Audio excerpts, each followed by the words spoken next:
So something that I recently learned is, even though I truly do have a passion for video games, anime, movies, music, there comes a certain point where, after doing research and thinking about it and figuring out where I want to go with creating content or what I want to do, not just for content, but maybe just in life in general, right? And I thought about it. I was like, I've always wanted to create movies and tell stories and things like that. But in my experience over time, I have yet to do that to the full potential that I wanted to.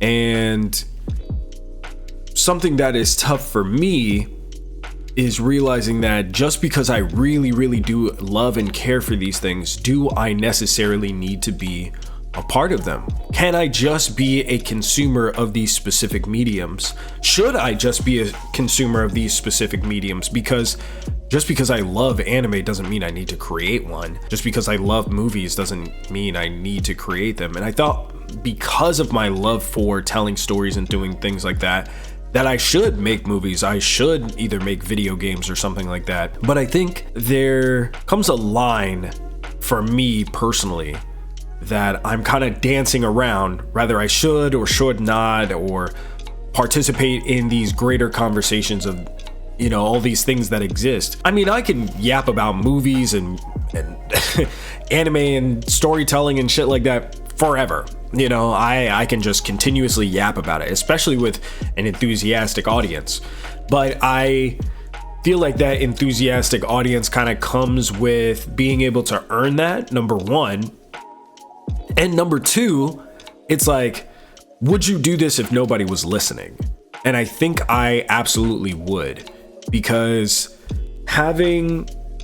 it's less of a is audience.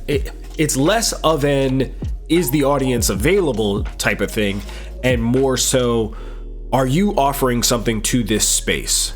And I feel like I am. I feel like I always have when it comes to different conversations on creative media. And that's why I do what I do. That's why I have always pursued what I pursue. That's why I have always made what I've made. And it may not come out perfect every single time. It may not even be perceived or accepted within the spaces that I share them in, but I think it's more important for me to share them in general. So there's been times where I've come up with entire storylines for stuff, and I'm like, this would be great in this video game that I love. This would be great in this movie that I enjoy watching. These are additional stories that have been created branching off from things that I have either really, really loved and understood the medium of, or this is a wild fantasy of this thing that currently exists. You know what I mean? And it's kind of like whenever I have the conversation about anime-based movies or movies based off of games and stuff like that, my approach, and I've said this many, many times, my approach is that do not do a direct interpretation of it. It never works out. It never makes any sense. Like, there's been very, very few times where a live action adaptation of an anime has done really well. One Piece, I think, is really good on Netflix. I feel like fucking the Cowboy Bebop one, it was okay, but I feel like there was the spirit and the essence of it was missing. Whereas there's very clear spirit and essence of One Piece in the One Piece show. So much so that watching One Piece on Netflix, like the live action, has actually made me interested in watching and reading the anime and the manga. So that's just how I've received it. That's been my experience of that. But then you'll also have the exact opposite stuff on the spectrum, like Death Note, for example, on Netflix. Death Note, I feel like, is a concept that does not require the main characters. You can create your own within this universe. I feel like another one would be Sword Art Online. I feel like Naruto is even something that you could create.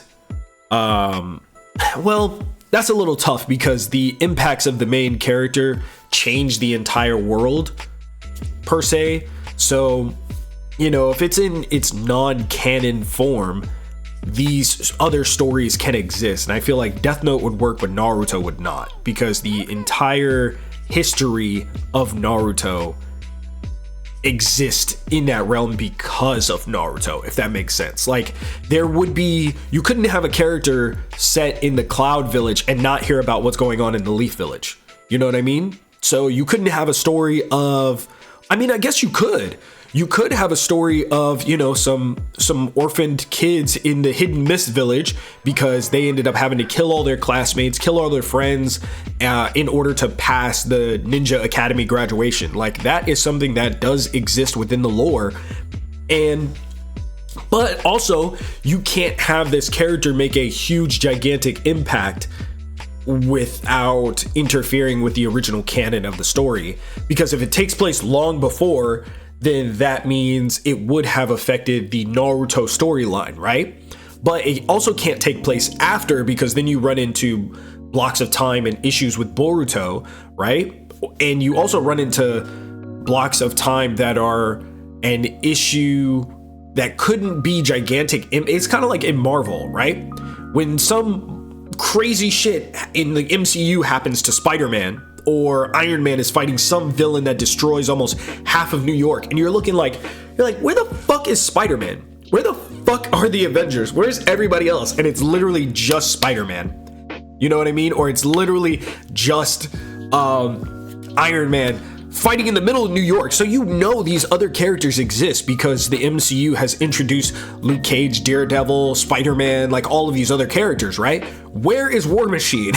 Where is, you know what I mean? So it's like, if it takes place before those other characters exist, why does it not affect the main canon later on? But if it takes place after, it has to be affected by the main canon. Whereas in Death Note, sure, Kira being the main canon event starts and then stops, and then the world continues after that, right?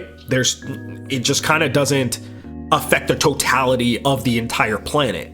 You know, there could be different Shinigami, different Death Notes of different scales where, you know, there's a character that exists in Canada that runs into a Shinigami for the first time, gets a copy of the Death Note, but the Death Note only has 3 pages.